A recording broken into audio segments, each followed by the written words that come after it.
rendez-vous hebdomadaire d'une société plus inclusive. Inclusif, votre émission radiophonique qui traite de tous les sujets liés aux personnes porteuses de handicap.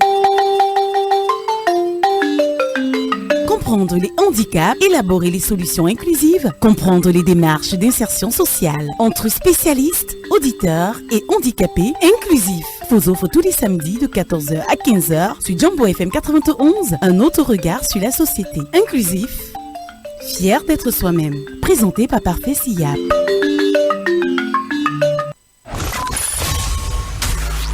Inclusif, le rendez-vous hebdomadaire d'une société plus inclusive. Inclusif, votre émission radiophonique qui traite de tous les sujets liés aux personnes porteuses de handicap. Comprendre les handicaps, élaborer les solutions inclusives, comprendre les démarches d'insertion sociale entre spécialistes, auditeurs et handicapés. Inclusif vous offre tous les samedis de 14h à 15h sur Jumbo FM 91 un autre regard sur la société. Inclusif, fier d'être soi-même. Présenté par Parfait Siap.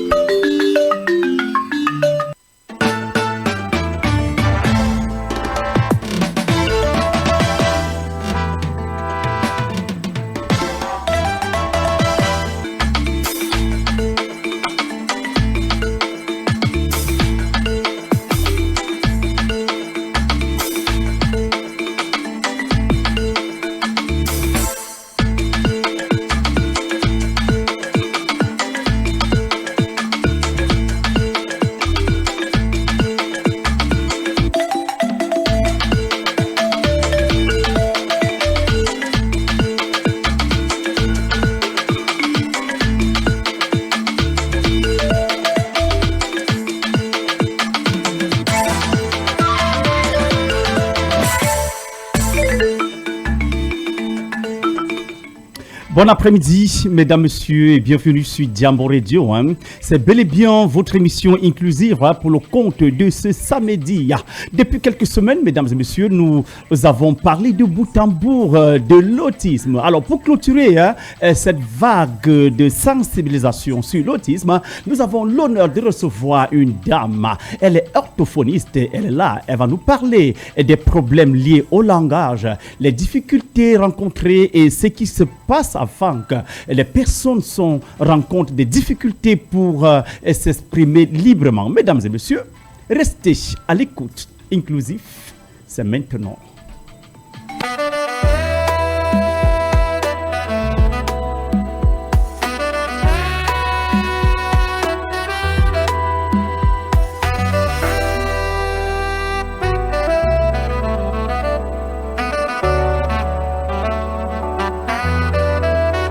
Dans l'ombre d'un silence, une lumière s'élève, une voix pour les cœurs que le monde achève. Ils sont là debout, sans jamais fléchir, brisant les murs, prêts à s'unir. Ici et là-bas, nous tendons la main pour ceux qui avancent, sans voir le chemin. La force est en nous, l'amour comme flambeau, pour guider les pas, réparer les mots.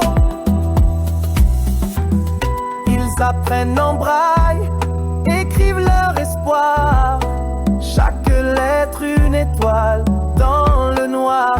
L'informatique accessible, un outil pour grandir, pour que chaque aveugle puisse s'exprimer et agir.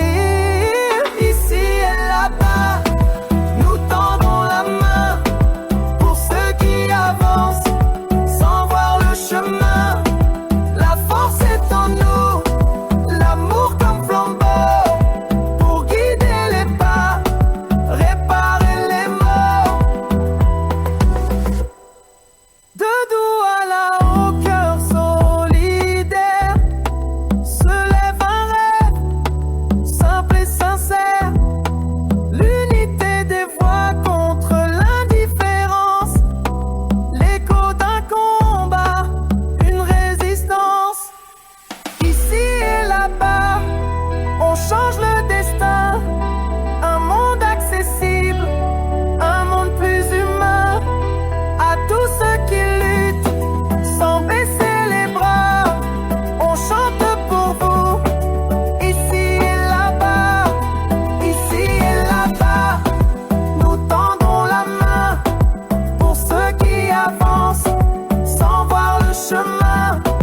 La force est en nous, l'amour comme flambeau, pour guider les pas, réparer les mots.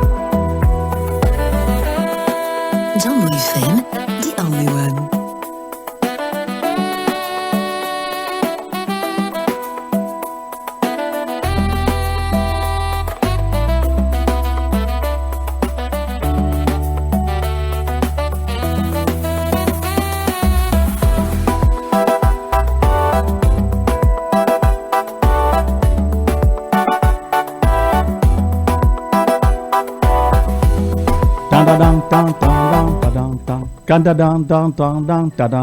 Bien sûr, mesdames, messieurs, ça se passe sur Inclusive, hein? Et nulle part ailleurs. Lui, c'est Cédric Seka qui chante pour l'association ici et là-bas. Hein? Cette structure qui œuvre pour la promotion et la défense des personnes en situation de handicap. Arnaud Niossi est à la mise en onde et à la réalisation. Hein. Merci à tous nos amis internautes sur Jambo officiel et ici et là-bas officiel. Parfait. Siap, je suis l'homme toujours, mais alors toujours content, jamais de soucis. Il faut dire que nous sommes accompagnés d'une belle dame dans ce studio. Elle est parmi nous. Elle, c'est madame, je vous appelle madame? Mademoiselle Gérard Vanina Amougou, bienvenue chez Jambo Radio. Merci beaucoup, monsieur, enchanté. Comment allez-vous? Je vais bien, merci. J'adore votre voix. Merci beaucoup. Est-ce que vous aimez votre voix vous-même? Bien sûr. Bien sûr. Là là, bravo. Elle-même, mesdames, messieurs, elle adore sa voix. Quand elle voit à la maison, recevez un chaleureux big up comme ça à tous les conducteurs taximans, à tous les motomens, à tous les commerçants du marché central et ses environs, à tous nos amis hors du pays qui nous reçoivent sur l'application. Alors, sans plus tarder, nous allons prendre cet article qui nous retrace le parcours atypique de Mademoiselle Amougou dans ce studio. Prenons cet élément et retrouvons-nous tout de suite. C'est maintenant.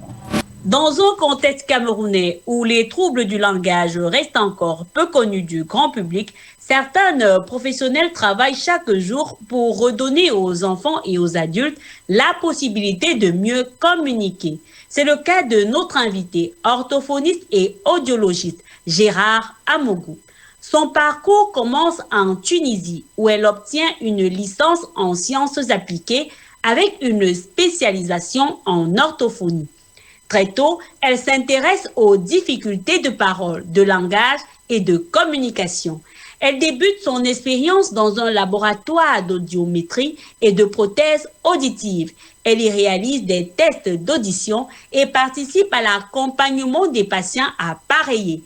Cette première étape lui permet de comprendre une réalité importante. Les troubles de l'audition peuvent souvent influencer le développement du langage, surtout chez l'enfant. Elle poursuit ensuite sa formation en orthophonie au Maroc à Casablanca.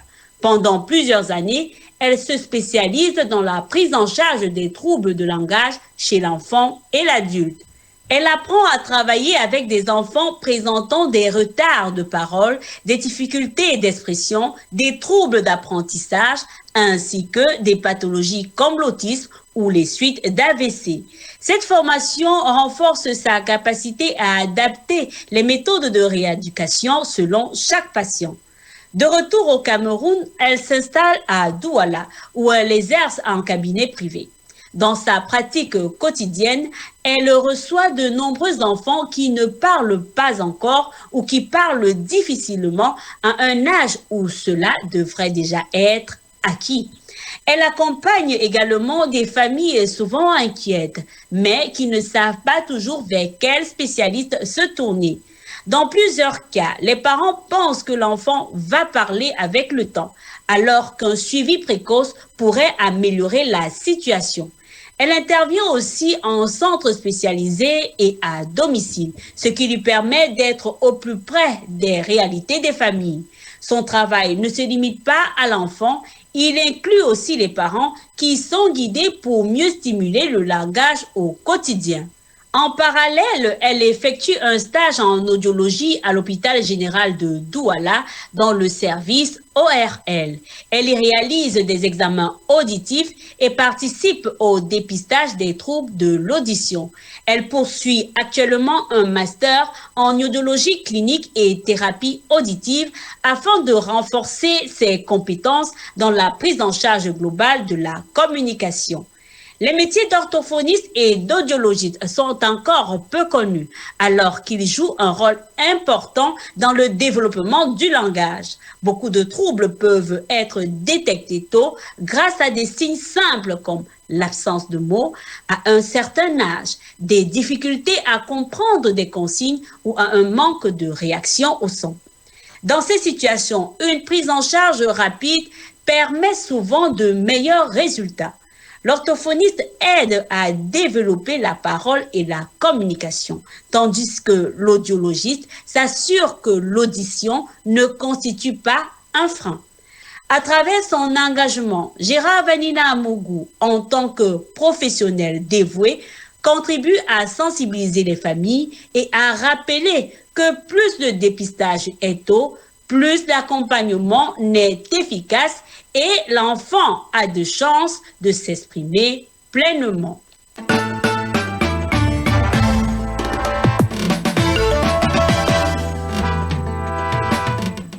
Et l'enfant a les chances de s'exprimer pleinement, dit Mouto Christelle Tekama, qui nous a prêté sa magnifique voix dans cet article. Nous disons encore merci à toutes les personnes qui travaillent d'arrache-pied pour la réussite de cette émission. Nous pensons comme ça à Joseph Patrick Douala, à Christian Kwesi, merci à vous et merci à tous ceux qui sont très à l'écoute de ce programme.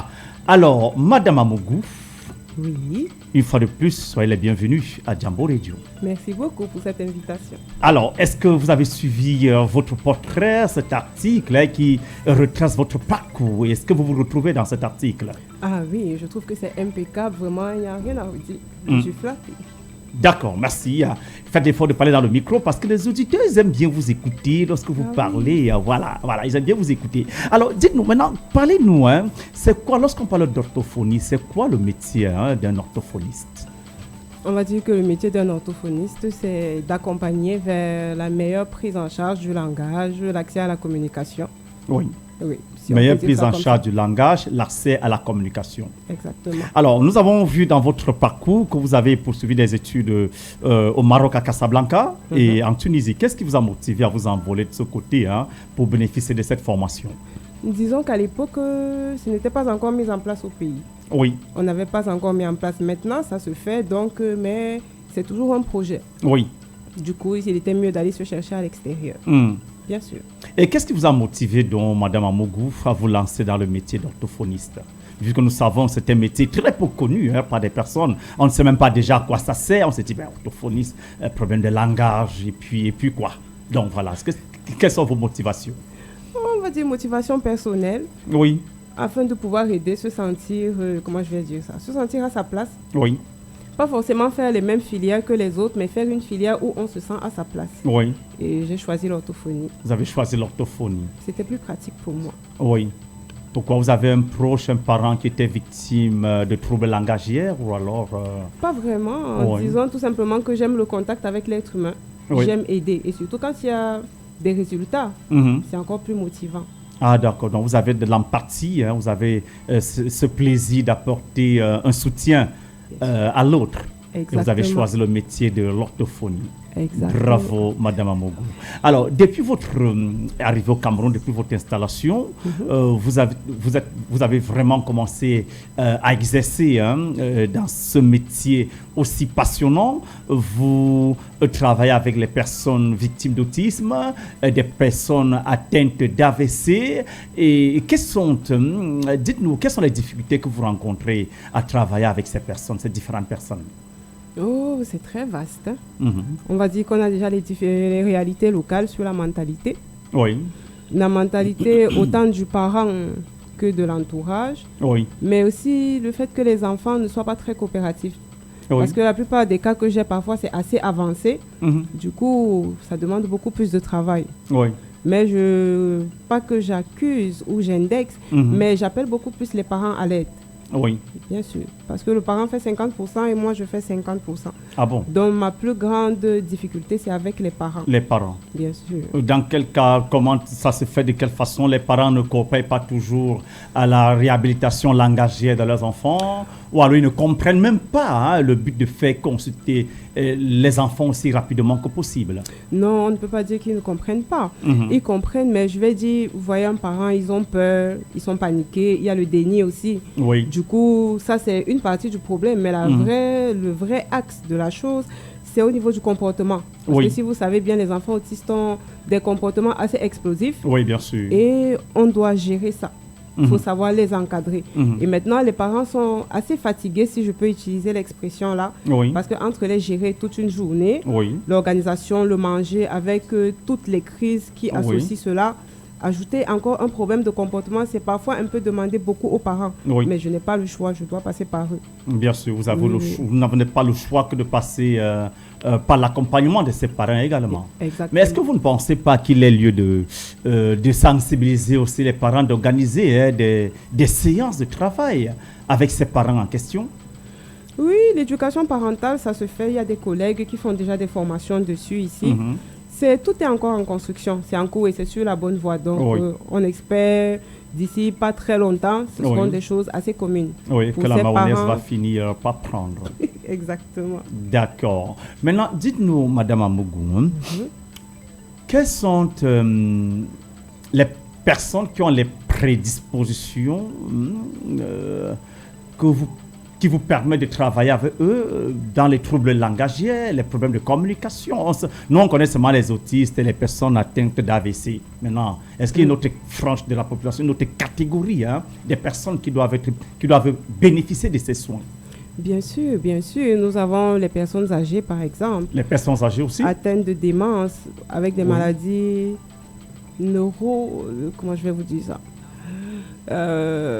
Des maladies du côté de la neurologie, Parkinson, Alzheimer, les démences, si vous voulez. Ces adultes-là ont besoin d'orthophonistes. Les enfants avec les retards de langage, les retards de parole, ont besoin d'orthophonistes pour la communication.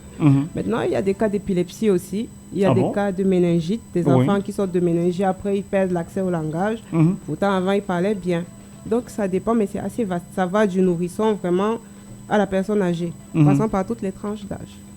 Alors, lorsqu'un enfant est petit, quels sont les signes annonciateurs que cet enfant peut avoir besoin de l'aide d'un orthophoniste?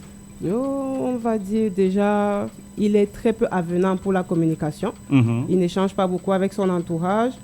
Il ne répond pas quand on lui parle. Il ne répond pas quand on l'appelle. Donc ça aussi, c'est un signe assez alarmant. Et il ne prend pas la peine de s'exprimer. Il préfère les gestes, les outils ou les mimiques. Ça, c'est assez inquiétant. Donc, plus les gestes, les outils ou les mimiques, ce sont des signes qui révèlent que cet enfant a véritablement un problème.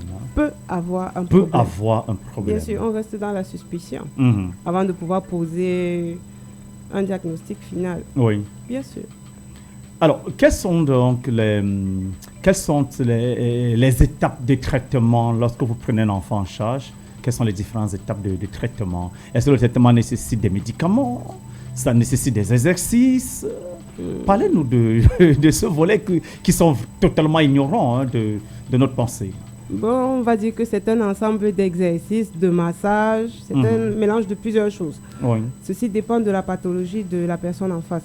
Mais de base, ce sont des travaux qui impliquent, comment je vais vous dire ça, qui impliquent le travail de la tête, un peu de concentration, de l'attention. Maintenant, pour tout ce qui est anatomique, vous allez faire des exercices, ça c'est sûr. Et maintenant, pour ce qui est un peu plus interne, moi j'aurais accès par les massages et toute autre chose. Bien sûr. Et dans votre département, dans votre cabinet médical, est-ce que vous êtes assisté par comment vous appelez ça, des auxiliaires de vie tels que, comment vous appelez ça, les AVS ou c'est pas la même chose?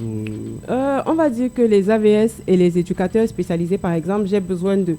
Mais ça dépend du cas. Les AVS, j'en aurais besoin avec les personnes âgées ou bien une personne qui a subi un AVC parce qu'il n'est plus assez autonome. Maintenant, l'éducateur spécialisé, j'en aurais besoin pour un enfant autiste pour un enfant qui a des troubles scolaires, pour un enfant qui a un retard de langage et un retard de parole. Oui. Donc tout dépend vraiment de la situation en face. Et les psychomotriciens aussi, ou c'est pas le même bien cas? sûr. Non, c'est un travail d'équipe, c'est un travail pluridisciplinaire. Donc j'ai besoin de tout le monde. J'ai besoin des psychomotriciens s'il a un problème dans la posture, dans la marche, dans l'écriture. On a tous besoin l'un de l'autre. Oui. Bien sûr. Mais et qu'est-ce qu'il faut faire? Comment ça se passe? Vu qu'on a comme impression que la main-d'œuvre est assez mince, la main-d'œuvre est très faible. Et les Camerounais n'ont pas toujours connaissance que c'est un métier assez porteur et que nous avons de plus en plus de personnes qui ont besoin d'être accompagnées.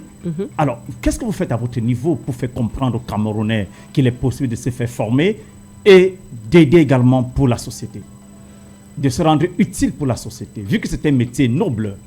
Voilà. Ah non, moi je ne peux rien leur apprendre. Pour la formation, il y a des jeunes Camerounais qui vont se faire former. Oui. Ils se font former au Togo actuellement, même il y en a qui reviennent, vous voyez. Oui. Donc de ce côté-là, les gens sont déjà informés qu'il y a un besoin qui est assez sérieux. Maintenant, sur la question de savoir les Camerounais et tout, même les Camerounais savent ce dont ils ont besoin parce qu'ils ont les grands téléphones. Et ils savent chercher sur Internet. Donc, la vérité, ils savent. Maintenant, on va dire que le vrai problème, c'est au niveau de la communication et de la mentalité locale. Ok, la communication et la mentalité locale. Oui. Ça s'explique comment? La communication dans le sens de faire un peu plus de publicité, vous voyez, à parler un peu plus, rendre la société... comment je vais vous dire ça? Faire en sorte qu'ils se sentent un peu plus concernés. Plus concernés, oui, par le domaine. Exactement. Et maintenant, la communication, comment je vais vous dire ça? On était dans la communication et la mentalité. Et la mentalité, oui. Bon, la mentalité, on a fait la communication. La mentalité dans le sens où, bon, on est en Afrique. Hein. Ah, oui, on a la tradition et on a la vie des Blancs, comme on dit. On a la vie d'Internet, vous voyez. Donc, il y a des parents où... Avant de venir à l'hôpital, ils vont d'abord tourner dans la tradition. D'abord, c'est du temps passé, du temps perdu. On va accuser papy, on va accuser mamie du village. Et ça va faire entrer, ça va compliquer un peu plus les choses. Oui, donc c'est dans ce sens-là. On doit éduquer la population, si vous voulez, à savoir reconnaître les cas où ils ont besoin d'orthophonie. Mais ils commencent déjà à chercher, ils cherchent. De toute façon. Alors, nous allons parler à présent de deux autres volets qui vous concernent, Madame Amougou. D'accord. La première partie... Parlez-nous de votre plus grande difficulté dans votre domaine de compétences. Ma plus grande difficulté? Oui. Ça? Ah oui. Ma plus grande difficulté, oui. On va dire de réconforter les adultes, ou les parents en tout cas. Oui, ça c'est ma plus grande difficulté. Parce que je ne vais pas dire que le patient c'est une difficulté, non. Il est là pour que je puisse trouver comment améliorer sa condition, comment l'aider. Donc ça n'a pas le droit d'être une difficulté pour moi. Mais le parent en face, parce que vous savez, le parent lui voit qu'il paie. Oui, il paie. Maintenant ils sont aussi un peu pressés dans les résultats. Comment je fais pour expliquer aux parents? Donc, au fait, c'est un travail perpétuel. Je dois toujours lui expliquer, non, il faut être patient. Est-ce que vous voyez comme ça? Est-ce qu'il y a des améliorations? Donc, je dois l'accompagner. On va dire que même le parent est mon patient. Oui, parce que je dois gérer et le patient que j'ai en face et le parent pour ne pas... Parce que le parent aussi déprime, vous voyez. Donc, gérer ça, c'est ça la plus grosse difficulté pour moi. Les accompagnants, les gardes malades, les parents... Parce qu'on voit seulement le malade, mais on ne pense pas beaucoup aux gardes malades. Non, on ne pense pas à eux. Donc, eux, vraiment, c'est mon plus gros problème. Mais on dirait donc que les parents sont les plus malades, si on peut dire comme ça. Vu que déjà, ils ne comprennent pas, ils ne sont pas patients, ne comprennent même pas l'importance qu'il y a à porter un meilleur suivi à leurs enfants. On a comme impression que c'est les parents donc, qui sont plus malades même que les enfants. Je ne vais pas dire ça dans ce sens-là, mais je préfère dire qu'ils sont autant malades que leurs patients. Oui. Dans le sens où, vous savez, c'est avoir un malade qui a plusieurs pathologies, c'est un coût financier. Donc, ils ne vont pas payer que l'orthophonie. Ils vont payer plein d'autres choses à la fois. Donc, il y a déjà cette massue-là, sur le plan financier, qui les attrape. Donc, ça, je n'y peux rien. C'est la réalité dans laquelle ils sont. Maintenant, ailleurs, on va dire l'orthophonie n'est pas comme les autres, parce qu'ailleurs, ils font des examens, on leur prescrit des médicaments. En orthophonie, il n'y a pas tout ça. Donc, on va dire l'inquiétude est double. Donc, il faut pouvoir les gérer. Donc, je préfère dire qu'ils sont autant malades que les leurs, mais face à la réalité et à toutes les charges, C'est très complexe. C'est très complexe, oui. C'est très complexe. Mais est-ce que vous n'avez pas le sentiment qu'il y a quand même des améliorations malgré le combat perpétuel, pour répéter vos propos, que les parents finissent par comprendre qu'il faut également leur contribution pour le bien de leurs enfants, de leur progéniture? La vérité, il y en a, ça donne. Quand ils commencent à voir les premiers résultats, c'est comme le sport. Oui, c'est comme le sport. Quand vous voulez les abdos, quand vous commencez à les savoir, vous ne vous arrêtez plus parce que vous avez déjà vu le résultat. Donc vous savez que le travail paye. Oui. Donc c'est la même chose. Quand ils voient les résultats, ils commencent à voir des résultats positifs. Oui. Vraiment, parfois, c'est eux qui me disent, non, madame, il va venir encore demain. Ça commence à donner, on ne va pas le laisser. Et vraiment, moi, ça m'encourage encore plus. Effectivement. Parce que je me dis, ok, elle a compris, elle commence à voir. Donc, c'est juste une affaire de patience. Oui, c'est un combat gagné pour vous. Hein. C'est déjà le parent peut coopérer. C'est une thérapie gagnée à 80%. Je vous avoue. Oui. Alors, parlez-nous à présent. Vous avez dit que c'était sur 2 volets. Maintenant, la deuxième chose. Votre plus grande victoire dans votre domaine de compétences. Ma plus grande victoire, oui, c'est la réhabilitation. On va dire j'en ai plusieurs. Oui. Chaque petit patient est une victoire. Oh là là. Bien sûr. On va dire que j'avais un enfant autiste qui ne verbalisait pas vraiment. Et il s'est mis à verbaliser. Oui. Après beaucoup de combats et une famille très investie, il s'est mis à verbaliser. Vraiment, ça, c'est une grande victoire. On aurait souhaité la voir dans ce studio, hein, madame. Ah, ça, j'aurais bien aimé. Vraiment, on aurait souhaité la voir pour lui qui dise au moins bonjour aux auditeurs. Ah oui. Avec des photos, avec vous nous présenter quelques vidéos à l'époque lorsqu'il ne parlait pas bien. J'avoue. Et comment aujourd'hui il s'exprime si bien. Ça aurait D'autant été plutôt que nous aurons d'autres éditions, nous allons en parler avec quelques-uns de vos patients, pourquoi pas, parce qu'il est très important que ceux qui nous écoutent et nous regardent à la maison sachent qu'il est possible qu'un enfant victime de troubles de langage puisse être réhabilité, puisse enfin communiquer avec tout son entourage. Bien sûr. Donc ça, c'est votre plus grande victoire. Oui, c'est ma plus grande victoire. J'ai une préoccupation qui me brûle les lèvres, Madame Amougou. Je suis sûr que ça tourne dans la tête de plusieurs auditeurs à la maison, peut-être même Arnaud à la technique, il veut donner cette question. D'accord. Alors, est-ce que les personnes victimes de bégaiement peuvent aussi bénéficier de vos soins? Bien sûr. Ça se fait comment? Puisqu'il pour dire bonjour, il dit bonjour. Oui. Et ensuite, je veux, après table le pied au sol, manger. Bien sûr. Ça se passe comment? On va dire que le bégaiement, c'est un problème de coordination, de gestion du souffle, de gestion des émotions. Oui. Parce qu'on va dire qu'ils ont un peu de timidité, ils sont un peu frustrés. Oui. Donc, ça ne se soigne pas. Il n'y a pas de médicament pour le bégaiement. Il vivra avec ça toute sa vie. Donc, ce que moi, je dois lui faire, c'est lui donner les moyens et les outils pour qu'il puisse bien gérer. Et la plupart du temps, quand ils réussissent à gérer, ils ne reviennent pas. Et même en société, ils peuvent tenir des débats. Vraiment, s'il ne vous dit pas qu'il était bègue, à part si peut-être en moment de frustration ou de colère extrême, vous ne vous rendrez pas compte qu'il était bègue. Parce que là, il ne parvient plus à gérer son souffle. Oui, parce qu'en fait, le travail, c'est quoi? Je ne vis pas la situation à la place du patient. Oui. J'essaie de comprendre. Maintenant, comme avec tout patient, je vais leur dire, moi, je ne vis pas. Je sais ce que vous vivez, mais ce n'est pas moi qui vis. Maintenant, moi, je vous explique et j'ai besoin de votre participation. Si on est d'accord sur ça et que vous-même vous êtes concentré pour pouvoir écouter votre corps, être à l'attention, attentif à toutes vos réactions, qu'importe la pathologie, on peut y aller. Vous avez parlé dans vos propos de communication. Il s'agit de quel type de communication que vous dispensez à vos patients? La communication verbale, le langage oral. Communication verbale, le langage oral. Maintenant, il y a des patients pour qui ça ne suffit pas. Par exemple, en cas de surdité, je dois rajouter avec la langue des signes pour accompagner le langage verbal. Donc maintenant, tout dépend des situations. Oui. Le langage des signes, vous y connaissez très bien? On va dire que ça fait longtemps, mais je connais un peu les basiques. Oui. Ça me fait penser à Mouto, qui est souvent dans ce studio, avec le langage des signes, elle communique, elle parle très bien, elle est valide, mais elle a bénéficié d'une formation de qualité en langage des signes et en braille également, parce qu'elle travaillait dans un hôpital de la place. Et puis, lorsque les patients arrivaient, il n'y avait personne pour s'occuper d'eux. Et puis, on l'appelait toujours, oh Christelle, viens, il y a des gens là ici. Du coup, c'est elle qui sortait et se battait avec des signes pour essayer de comprendre ce que le patient peut avoir comme problème afin de trouver une solution. Et tout ceci a permis qu'aujourd'hui, elle se fait former en langage des signes et en braille.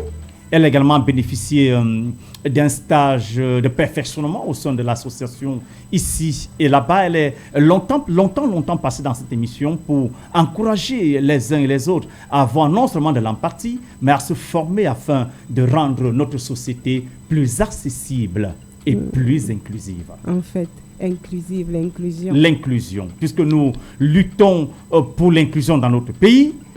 Voilà. Autrefois, vous voyez, même dans la ville de Douala, les immeubles qui ne sont pas toujours accessibles, on n'a pas d'ascenseur, on n'a pas de rampe pour les personnes qui sont sur fauteuil roulant, c'est les escaliers et ce n'est pas toujours très évident. Pour nous autres, les personnes atteintes de cécité, on n'a pas d'ascenseur. Il n'y a pas d'ascenseur qui a le braille, il n'y a pas d'ascenseur même sonore. C'est vrai, j'ai déjà aperçu quand même quelques immeubles de la ville, je ne vais pas les citer, qui ont quand même, que les ascenseurs ont des sons sonores, on appelle ça quoi, du langage audio, la version audio. Et donc ça te dit premier étage. Par exemple, tu montes, ça te dit deuxième étage, troisième étage. Et ça, c'est parce que le concepteur du bâtiment a pensé justement à l'approche handicap. Mais nous avons encore notre problème, Madame Amougou, les distributeurs de banque.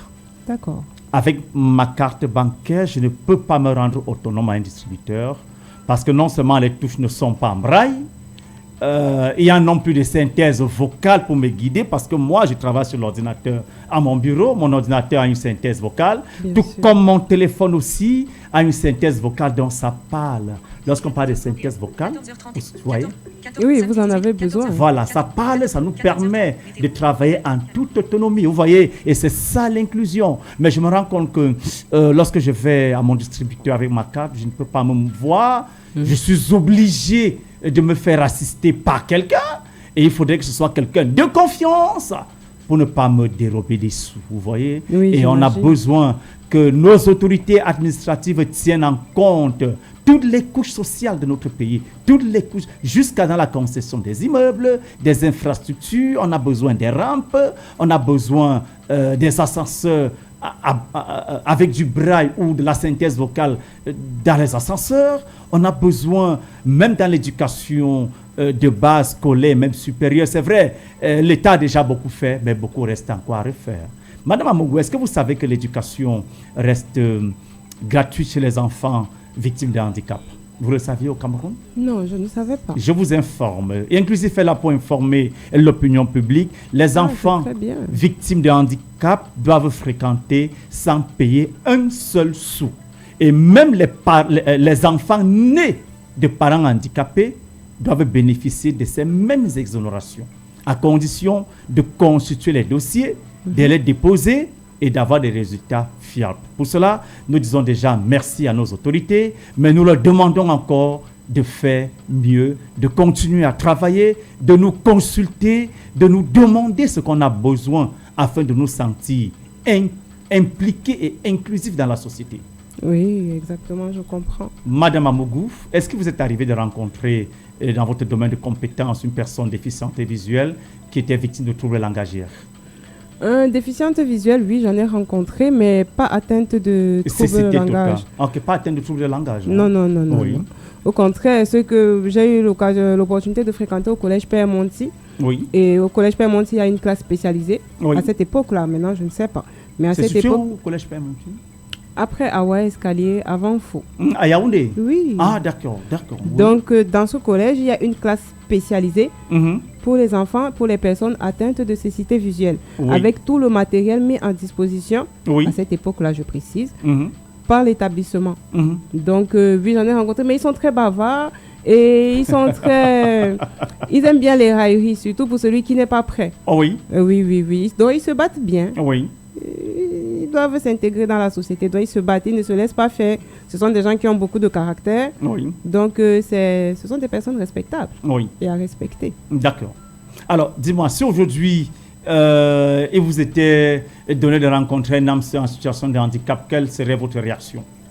Je n'ai pas bien compris la question, s'il vous plaît. Si aujourd'hui, votre âme sœur, l'homme de votre vie, vous demandait en mariage, par exemple, et qu'il était victime de handicap non-voyant ou moteur, quelle serait votre réaction? La vérité, je ne sais pas. Soyons sincères. La vérité est bien. Oui, Madame je ne Amougou sais dit la vérité, elle ne sait pas. Je ne sais pas. Je vais parce que vous aider ça à n'est vous pas encore répondre. arrivé. Dites-moi. Vous savez, le problème, ce n'est pas le handicap. Le problème, c'est... La mentalité. On va dire 50-50. 50-50. Le handicap, je dirais, n'est qu'un état d'esprit. Oui. Mais la mentalité, hein, vous pouvez rencontrer quelqu'un, il est bien portant, il n'a pas de handicap, mais il a une mentalité de chien. Ça vous arrangerait? J'avoue, c'est réel. C'est réel. Oui. Vous voyez. Donc le handicap, ça c'est pour sensibiliser tous ceux qui nous écoutent et nous regardent en ce moment. Le handicap n'est qu'un état d'esprit. Il y en a bien portants, mais qui sont purement handicapés. Et par contre, il y a des handicapés qui portent un handicap, mais qui, ma foi... Oui, j'avoue. Vraiment. Donc, je suis d'accord. voilà. Donc, il est possible qu'une personne victime de handicap puisse vivre comme tout le monde. Est-ce que vous êtes déjà arrivé d'avoir un collègue handicapé? Un collègue handicapé, oui. Ça m'est arrivé d'en avoir un, mais on va dire que c'était mon supérieur au lieu de stage, si vous voulez. Oui, c'était un pluri-handicapé, mais qui travaillait et qui avait une vie normale. Voilà. Il a tous les aménagements adéquats, c'est-à-dire il a une personne avec lui, et qu'importe la situation, donc il s'adapte. Il s'adapte. Bien sûr, et il vivait une vie normale. Oui. Bien sûr.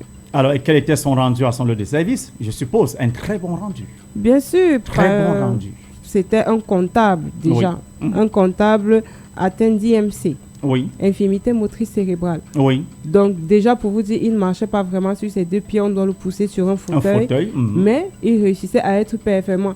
Et pour couronner le tout, il travaillait pour la société de distribution d'eau de l'État. Donc pour que vous compreniez un peu à quel point il était efficace et performant. Bien sûr. Bien qu'ayant plusieurs handicaps.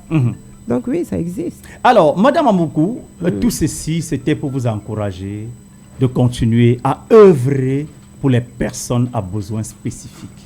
Merci beaucoup. Pour vous encourager, parce que voir une jeune dame de votre carrure se lancer dans ce métier aussi noble, combien de jeunes personnes le feront aujourd'hui? Je ne pense pas. Seules des personnes qui ont eu des gens autour d'eux, qui sont victimes de ces pathologies, qui vont dire, bon, je m'en vais faire ça parce que j'aimerais aider ma famille comme ça. Mais vous, quand je vous ai posé la question au départ, qu'est-ce qui vous a motivé? En fait, c'était pour comprendre. Vous voyez que l'envie vous est venue de nulle part. Juste d'aider sans avoir un proche dans cette situation. Juste cette envie d'aider, de vous lancer. Alors, parlez-nous à présent de vos projets, Madame Amougou. De mes projets? Oui, dans ce sens. Dans le sens de l'orthophonie? Oui, puisque vous les côtoyez tout le temps, vous êtes dans des problèmes de langage tous les jours, avec les enfants autistes, les personnes atteintes d'AVC, les Alzheimer, vous savez quoi, Alzheimer? Voilà. Alzheimer, voilà, des personnes âgées, les personnes Berg. Parlez-nous de vos projets dans ce métier. Disons que mes projets, c'est de m'installer, de plus me faire connaître et de rendre des gens un peu plus joyeux, d'avoir plus de résultats positifs. Surtout que je m'intéresse plus au niveau de la surdité, donc je cherche beaucoup la population sourde afin d'approfondir mes travaux. Donc, je reste dans, comment je vais vous dire ça, dans l'axe performatif. Je voudrais me performer avec beaucoup plus d'activités pratiques en milieu local. Donc, tout ce que je veux, moi, c'est travailler. C'est travailler. Et travailler bien. Oui. Donc, vous avez dit dans vos propos, vous cherchez des personnes atteintes de surdité. Puisqu'ils n'entendent pas, ils ne parlent pas, comment vous allez les aider? Non, par exemple, il y a une école à Bali qui est un centre, si je ne me trompe pas, une école mise sur pied par l'État pour les enfants L'école publique inclusive de Bali? Je ne sais pas si c'est une école. On m'en a parlé, la vérité. J'ai un patient sourd qui va dans cette école. Mais l'école, moi-même, je ne l'ai jamais visitée encore. Donc, c'est une école qui regroupe des aveugles, des cas de surdité, des cas d'IMC. Oui, des autistes également. Exactement. Je pense que c'est l'école publique inclusive de Bali. Je pense. Je fais un big up déjà à Massian Baby, qui est le directeur de cette école, qui est un ami. Et à Madame Kwedi Alice, que nous avons eu l'occasion de recevoir dans cette émission, dans le cadre de la semaine de la sensibilisation liée à l'autisme. Oui, oui. Voilà. Donc, je cherche des centres comme ça parce que, vous savez, au Cameroun, il y a beaucoup de choses aussi, mais on ne connaît pas. Oui. Il y a beaucoup, parce que moi je suis là, s'il n'y avait pas un parent qui m'a dit, je n'aurais jamais su. Effectivement. Donc j'essaie de recenser pour essayer de les voir, de travailler avec eux. Et de leur apporter votre expertise. En fait. Bravo. Félicitations, Madame Amougou. Ça se sent que vous êtes très déterminée à avancer. Et croyez-moi, toute l'équipe inclusive va vous aider à à toucher ces personnes du bout des doigts parce qu'il y en a assez. Hein. Il y a des associations comme pour Dimitri Foucault, par exemple, qui est lui-même malentendant. D'accord. Et il a également un problème de langage. Et lui également, il a une association pour les enfants victimes de surdité. Nous avons également le CRES à New. Il y en a assez. Vraiment, croyez-moi, nous allons vous fournir de tout le carnet d'adresses dont vous en aurez besoin. Merci infiniment. Alors, parlez-nous à présent pour sortir de ce programme. Bientôt, on tire pratiquement à la fin de ce programme. Hein. D'accord. Vous voyez, on est à 14h. À moins de 10 minutes pour sortir. Si je vous demandais aujourd'hui, parmi les enfants, parmi les personnes que vous avez réhabilitées, est-ce que certains ont pu retrouver leur emploi, sont intégrés dans des entreprises aujourd'hui? La vérité, je n'avais qu'un seul patient. On va dire que, bon, j'ai des patients dont l'état d'amélioration de leur santé dépend, leur travail dépend de l'état d'amélioration de leur santé, j'avoue. Mais pour le peu que j'ai eu à prendre, oui, il y en a qui ont pu continuer leur travail. Hein. Maintenant, par exemple, particulièrement pour des cas de voix, après AVC, ils ont pu continuer leur travail, même si c'est vrai qu'ils vont plus occuper le même poste qu'ils avaient avant, parce qu'ils sont fragiles, ils ne peuvent plus être exposés aux mêmes réalités. Donc, oui, il y en a. Il y en a. Beaucoup plus dans les cas des troubles de voix. Les enseignants, après AVC, ceux qui réussissent à se relever, parce que tout le monde ne se relève pas. Bien sûr, oui. Donc, oui, il y en a. Il y en a. Et si on vous demandait un conseil, un mot à l'endroit des autorités administratives de notre pays, que diriez-vous? Qu'ils ne baissent pas les bras, qu'ils continuent sur la lancée qu'ils ont déjà mis en marche. C'est-à-dire intégrer un peu plus les personnes à besoins spécifiques, rendre l'inclusion un peu plus réelle. Puisque par exemple, il y a des écoles primaires qui ont des enfants avec des troubles spécifiques, des enfants qui justement vivent cette inclusion-là, qui réussissent à aller jusqu'au CEP et à faire le concours de 6e. Par exemple, à l'école primaire Les Ribambelles, il y a une classe pour eux.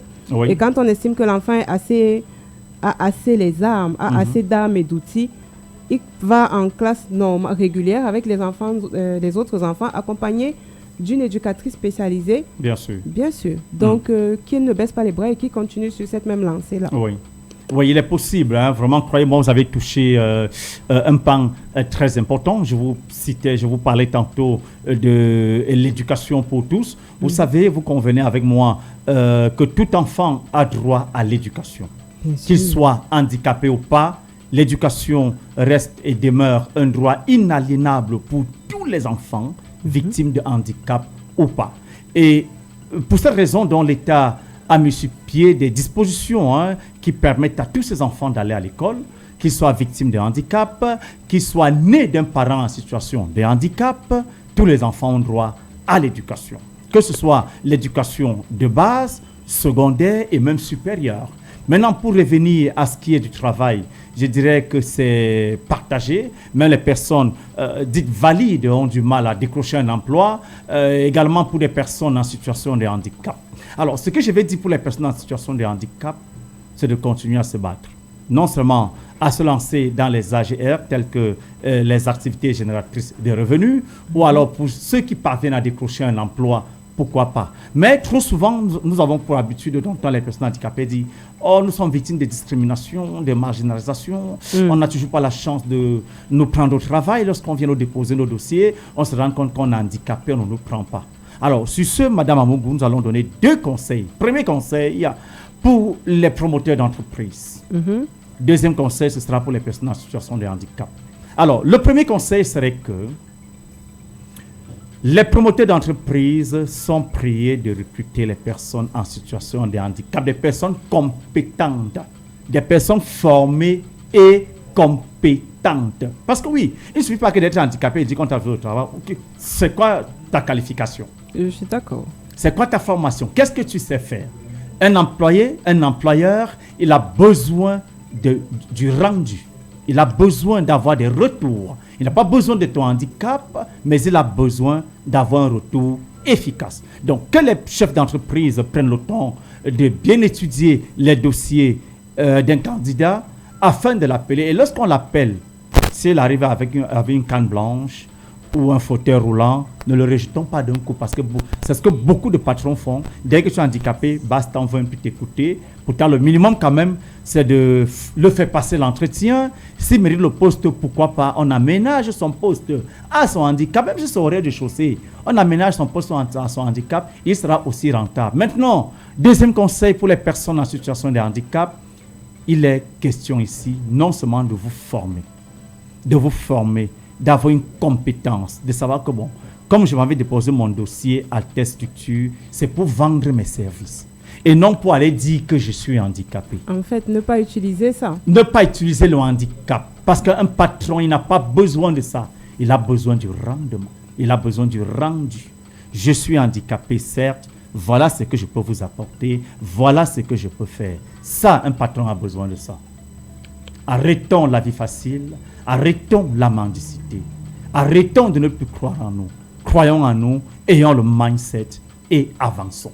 C'est tout. Madame Amougou, un dernier mot, un conseil à tous nos millions d'auditeurs qui nous écoutent et nous regardent cet après-midi, à vos collègues, à vos patients, à nos auditeurs qui nous écoutent et nous regardent. Un conseil, un mot de fin. Un conseil, un mot de fin, battez-vous.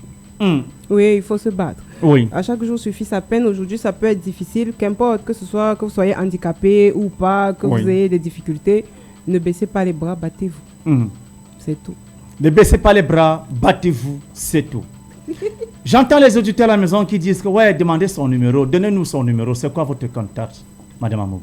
Mon contact, 699 82 80 66. On reprend 699 82 66. WhatsApp aussi? Non. Juste appel. Il faut aussi WhatsApp. De nos jours, WhatsApp, ça passe partout. Hein? Oui, j'avoue, 699 699 82 encore 80 66. C'est le même numéro, hein? C'est WhatsApp aussi?